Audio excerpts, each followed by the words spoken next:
Today we're going to be talking about thinking outside of the box with audience. I feel like we've got a lot of apps that they can go together really well, and so we just kind of use some different ways of using audience than just your standard sweepstakes or whatnot. So go ahead and go over the agenda.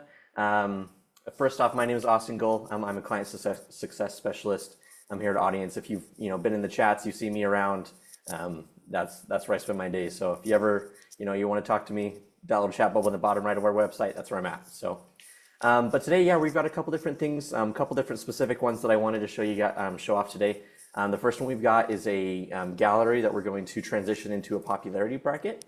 Second, we'll be doing surveys within sweepstakes, and then utilizing the scan app with different apps. We'll have a Q&A afterwards, and then we'll announce our winner. We are going to be doing a giveaway today, as we do with most of our webinars here. So I'm going to go ahead and put this in the chat for everybody. You can either scan that code, or I've just put the link in chat if you want to go ahead and get that entered to win that $100 Amazon gift card, and we'll be announcing that at the end.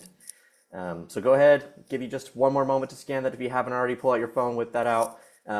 If not, you can click that link in the chat there. So yeah, without further ado, let's get right into it. So the first one we'll be doing, like I said, gallery and popularity. So first off, we've got the gallery setup. Now, if you're not familiar with our gallery application, I'd recommend we have, for all these apps I have, we have full video walkthroughs on our help page, help.audience.io, super useful, tons of articles and stuff. So if you're unfamiliar, this is assuming that you know what's going on there, but that's a great place to get started. So. But as you can see, I've got my gallery set up here. I've used one of our templates to get all these images, which is great to kind of keep this nice and uniform across all the different apps we're going to be doing today. I've got the date set from August 1st to the 31st, and then which will correlate with our popularity bracket we'll be doing in just a moment to kind of lead into that. So I've got some tags on here because we have all these different contests. Maybe I want to know which people are entering into which ones.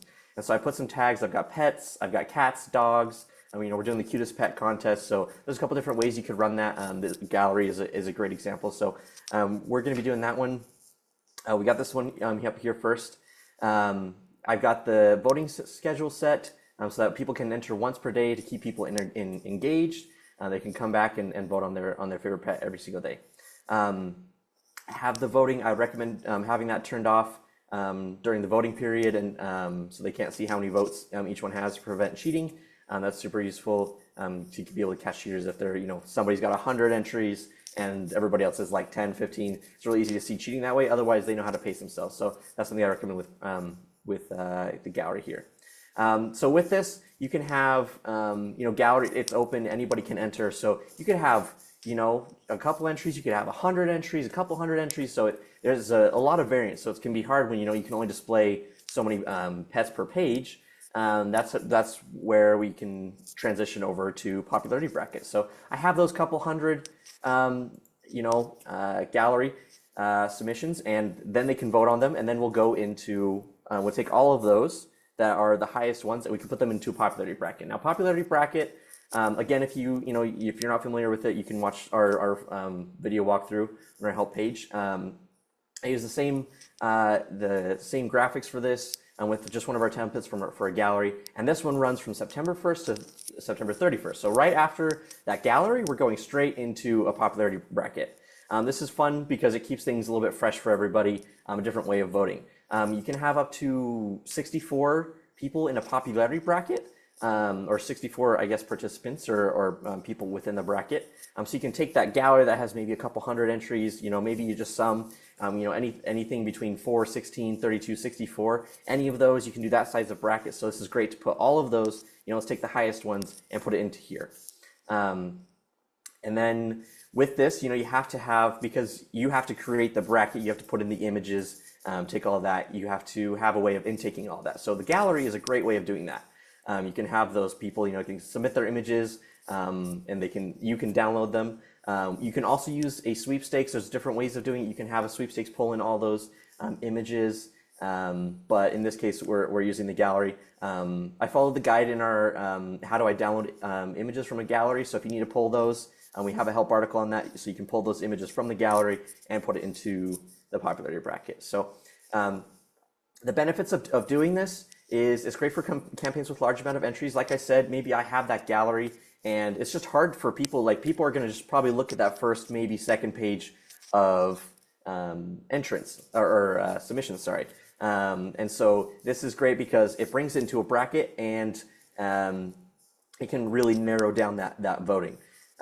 It constantly re-engages your audience. Like I said, with the gallery, you're having people voting every single day, or they can if they want. With popularity bracket, it's a little more fun. It's a little different where they're only voting like once per week per round of bracket, but it's a different way of voting.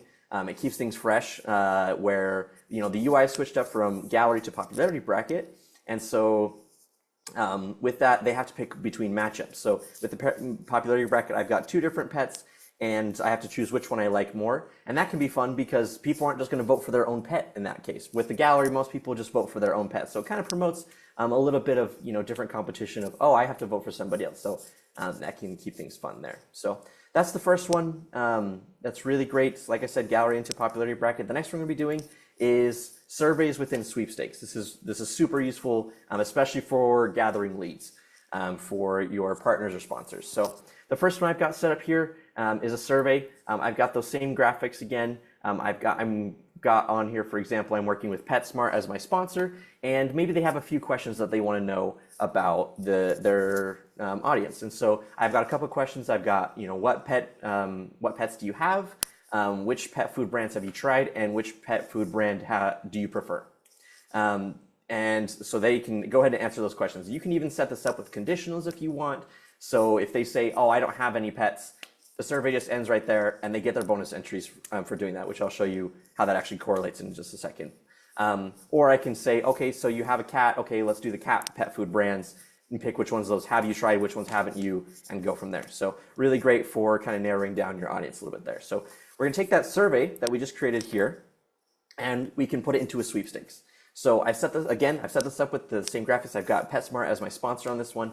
I have the prize as, enter to win a $500 gift card to PetSmart, and have your pet featured in our PetSmart newsletter. And so it kind of incentivizes people, oh, I have a reason to enter this than just a survey that, it's marketing, they can tell, I don't know, maybe they don't want to enter. So keeping it fun that way, giving them a reason to enter. I've added all the fields needed. So with the example of the sweepstakes, I've added the fields that if I wanted to take, for earlier with that popularity bracket, I was mentioning you have to have some way of intaking that user-generated content. I've got all the forms that are all the fields that I need to, so they can submit their images, if they need to give their pet a name, maybe a description if I want to do that. I have all of that on the sweepstakes as well. But specifically with the sweepstakes, a survey, like I said, I have all that in step 2. In step 3, we have, our social fields, things that you can give bonus entries for. But I've also added our survey field. And so I can connect that survey from before and connect it to this sweepstakes and put it in that step 3. And so now people get bonus entries if they go fill out this short survey. Super great for getting those leads. A great example of this that I've seen, another one if you want a different one than just the pet food, is like a roofing company that I partner with, and they want to know, okay, so which people are looking to get their roof replaced soon. And so I can have in that survey, when was your roof last replaced? What condition is it in? So they can get those qualified leads. If they had somebody that just barely got a new roof and it's in great condition, they're not really going to care that much, but it's just another list on that name. So on that, another name on that list. And so with this, you can have, you can find out, okay, which are the ones that I actually need. So super great example to use there. So that surveys within sweepstakes. I think it's a super cool one to get some very qualified leads there for your clients. And then the third one that I have is using the Scan app. The Scan app is really awesome. It's super versatile. You can use it with all kinds of different apps. We have a couple different ways that you can use the Scan app. They have different settings you can set up with it. So the first one is default redirect. If you've entered into our giveaway with that QR code, that's exactly what that is. It's a QR code that directs to one place, and people can enter through whatever campaign you have connected to that. Dynamic percentage redirects. This is if you're familiar with A/B testing, it's a percentage based. They can go to 2 different links.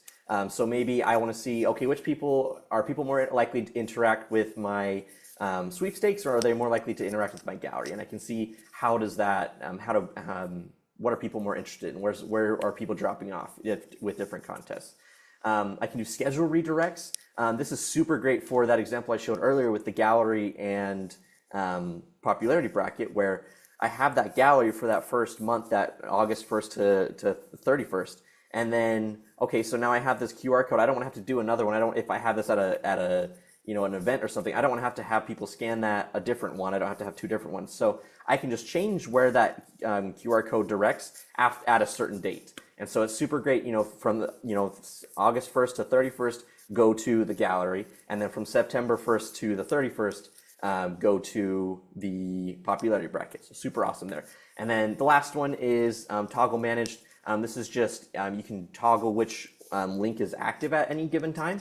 So maybe I want to wait until my gallery has a certain amount of entries before I transition it over to a popularity bracket. I need to have at least that 64 entrants if I want to do a full bracket.